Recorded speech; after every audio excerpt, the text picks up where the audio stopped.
अगर आप भी इंटेल प्लेटफॉर्म के ऊपर एक बहुत ही टाइट बजट के साथ अपना एक गेमिंग पीसी बिल्ड करना चाहते हैं और आप कंफ्यूज हैं कि कौन सी जनरेशन आपको थोड़ा फ्यूचर प्रूफ भी रहेगी और बजट में भी परफेक्ट बैठेगी, तो ये शॉर्ट वीडियो आपको बहुत ही काम आने वाली है। आप देख सकते हैं, आपने एक छोटा सा चार्ट बना रखा है। बेसिकली इंटेल में कुछ जनरेशन है जो आपको हमेशा अवेलेबल भी मिलेंगी और जिनकी परफॉर्मेंस भी अच्छी है बहुत। जैसे आप देख सकते हैं इंटेल की 3rd और 4th जनरेशन और 6 से 8 जनरेशन और अभी 12 से 14 जनरेशन जो सबसे बेहतरीन चलती हैं आई हैं और परफॉर्मेंस भी अच्छी देती हैं और आपको इजीली हर जगह अवेलेबल हो जाएगी। अभी इस लिस्ट को हमने 3 पार्ट में डिवाइड किया है, जिसमें यहाँ पे बिल्कुल बेसिक लेवल वाला है, मतलब बिल्कुल ही स्ट्रिक्ट, मतलब आपको 1 साल के लिए पीसी बिल्ड चाहिए या उससे कम टाइम के लिए चाहिए, उसके बाद एक अच्छी आप जनरेशन पे जाएंगे।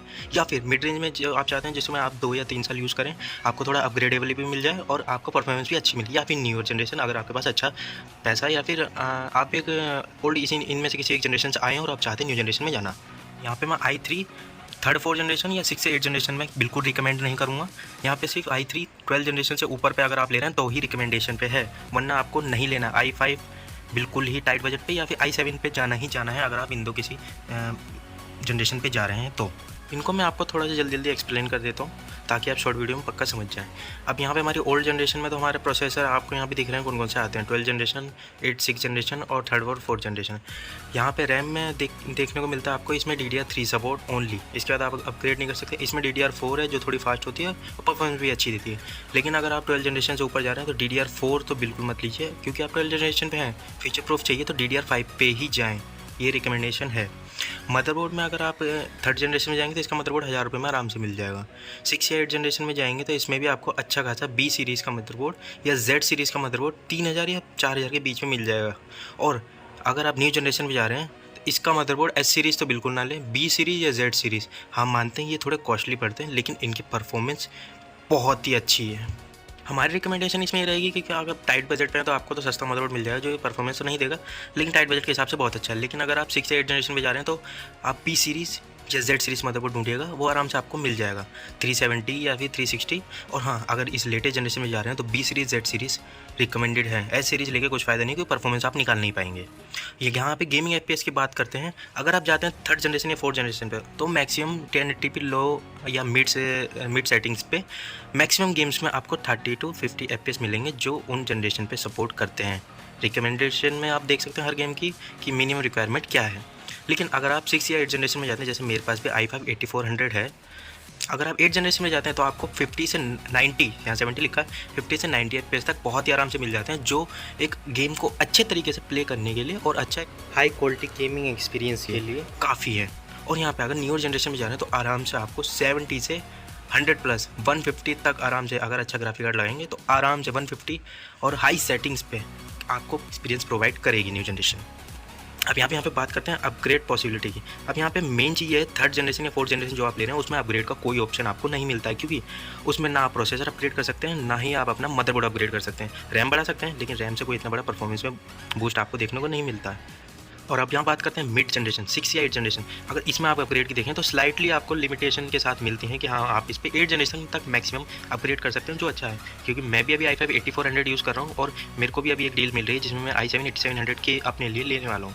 उसकी वीडियो आपको बहुत जल्दी दिखाऊंगा। लेकिन हाँ, इसमें थोड़ा अपग्रेड के लिए आपको मिलता है और फ्यूचर प्रूफ भी रहता है थोड़ा सा 2-3 साल तक, और आपको परफॉर्मेंस भी अच्छी मिलेगी बजट के हिसाब से, मैं बता रहा हूँ ये आपको। लेकिन लेटेस्ट जनरेशन 12 जनरेशन के ऊपर अगर आप जाएंगे तो ये पक्का फ्यूचर प्रूफ है, क्योंकि इसमें DDR5 का सपोर्ट आपको मिलता है। और जो मैं रिकमेंड कर रहा हूँ कि DDR5 रैम लेनी है अगर आप 12 जनरेशन से ऊपर जा रहे हैं। PCI 4 और 5 का सपोर्ट मिलता है, इनमें 3 मिलता है, PCI Gen 3 मिलता है। और न्यूअर CPU हैं जिनकी परफॉर्मेंस तो आप बेंचमार्क्स में देख ही रहे हैं कितनी अच्छी परफॉर्मेंस वो दे रहे हैं। उसके बाद बात करते हैं पावर सप्लाई की। अगर आप 3rd जनरेशन 4th जनरेशन में जा रहे हैं तो आपको मैक्सिमम 300 वाट की ही ज़रूरत पड़ेगी, क्योंकि इससे ऊपर इनको ज़रूरत नहीं होती है। लेकिन अगर आप मिड में जा रहे हैं तो मैक्सिमम 400 से 600 इसके बीच में ही रहें, इससे नीचे ना जाए ना इससे ऊपर जाएंगे, जरूरत नहीं पड़ेगी ऊपर अगर आप जाएंगे। लेकिन अगर आप 12 जनरेशन में जा रहे हैं तो यहाँ 550 अभी सबसे मिनिमम लिखा है, लेकिन यहाँ पे आप देख सकते हैं रिकमेंडेड में स्पेशली फॉर i5 या i7। लेकिन मेरे हिसाब से अगर आप जा रहे हैं तो कम से कम 750 लें, फ्यूचर प्रूफ भी रहेगा। फ्यूचर में अगर आप अपग्रेड भी करेंगे तो सप्लाई के साथ आपको छेड़छाड़ नहीं करनी पड़ेगी। अब यहाँ पे बात करते हैं वैल्यू की, वैल्यू और बजट बिल्डर में।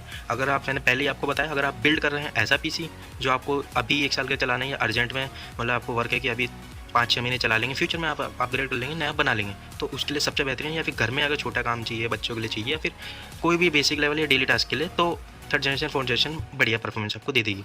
8 जनरेशन 6 जनरेशन में अगर आप देखें तो ये बैलेंस है। अपग्रेड के चांस हैं लेकिन कम है।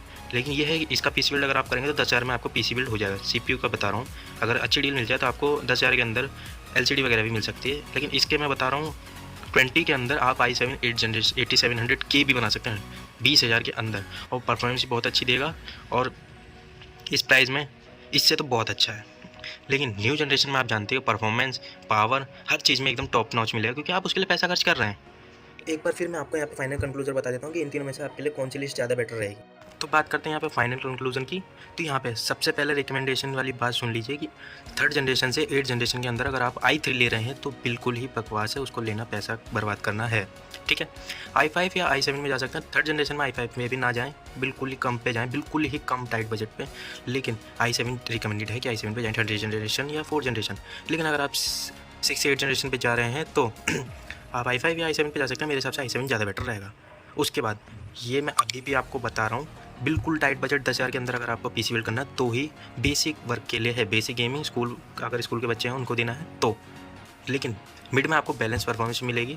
1080p पे गेमिंग, स्ट्रीमिंग, एडिटिंग आप तीनों कर सकेंगे। इससे 25,000 के पीसी बिल्ड में सबसे अच्छी परफॉर्मेंस आपको प्रोवाइड करेंगे, जिसके ऊपर एक पीसी बिल्ड भी मैं बहुत जल्दी बना दूंगा, जो आपके लिए बहुत ही हेल्पफुल वीडियो रहेगी। और 12 जनरेशन के ऊपर जा रहे हैं तो यहाँ पे आप ध्यान दीजिए, i3 पे जा सकते हैं, i5 पे जा सकते हैं, i7 पे भी जा सकते हैं, क्योंकि इनकी परफॉर्मेंस तीनों में ही बहुत अच्छी है। DDR4 पे आपको बिल्कुल नहीं जाना है। अगर आप न्यू जनरेशन में जा रहे हैं तो DDR5 पे जाइए, जो आपको फ्यूचर प्रूफ भी रहेगी। और एच वाले मदरबोर्ड पे बिल्कुल नहीं जाना है। बी सीरीज़ या जेड सीरीज़, एस सीरीज़ के मदरबोर्ड सस्ते मिल जाएंगे, लेकिन उसी में आपको कुछ पैसे डालेंगे तो 6 से 8 हज़ार के बीच में आपको बी सीरीज़ भी अच्छा मदरबोर्ड मिल जाएगा। FPS आपको बता ही रखे मैंने, 100+ FPS आपको मैक्सिमम गेम्स में मिल जाएंगे। अगर सेटिंग्स और हाई लेके जाएंगे तो 70+ तो मिल ही जाएंगे। फीचर प्रूफ है, DDR5 सपोर्ट है, PCI 4-5 सपोर्ट है, और न्यू PCs हैं, वो न्यू CPUs हैं, जिनकी परफॉर्मेंस बहुत ही अच्छी है। पावर सप्लाई आपको 750 रखनी है मिनिमम, उससे अगर कम रखना चाहते तो 550 रख सकते हैं कुछ टाइम के लिए, लेकिन 750 फ्यूचर प्रूफ रहेगी। बेस्ट परफॉर्मेंस तो है ही इनकी। और गेमिंग में हाई FPS मिलेंगे। मॉडर्न डायरेक्टर मल्टीटास्किंग के लिए सबसे बेहतरीन प्रोसेसर न्यू जनरेशन के हैं। इससे बता रहा हूँ, लेटेस्ट जनरेशन में जा रहे हैं तो ये चीज़ों का आप ध्यान रखिएगा, DDR5 और मदरबोर्ड और अपना प्रोसेसर। मिड रेंज में अगर आप जा रहे हैं तो आपको पावर सप्लाई आपको 500+ वॉट्स में रखनी है, और 1080p गेमिंग में, स्ट्रीमिंग और एडिटिंग में आपको कोई प्रॉब्लम नहीं होने वाली है। और अगर आप 3rd या 4th जनरेशन में जा रहे हैं तो बेसिक गेमिंग या स्कूल वर्क के लिए ही ये पीसी है। i3 पे बिल्कुल ना जाएं दोनों में, ठीक है। तो चलिए वीडियो को ख़त्म करते हैं। अगर आप लोगों को भी ये वीडियो पसंद आई होगी तो प्लीज़ वीडियो को लाइक कीजिएगा, कमेंट कीजिएगा अगर आपको भी कोई क्वेश्चन वगैरह हो या फिर कोई वीडियो आपको टॉपिक चाहिए हो। और हाँ, ऐसी और भी औसम वीडियोज़ के लिए चैनल को प्लीज़ सब्सक्राइब कर लीजिएगा। मिलते हैं नेक्स्ट वीडियो में।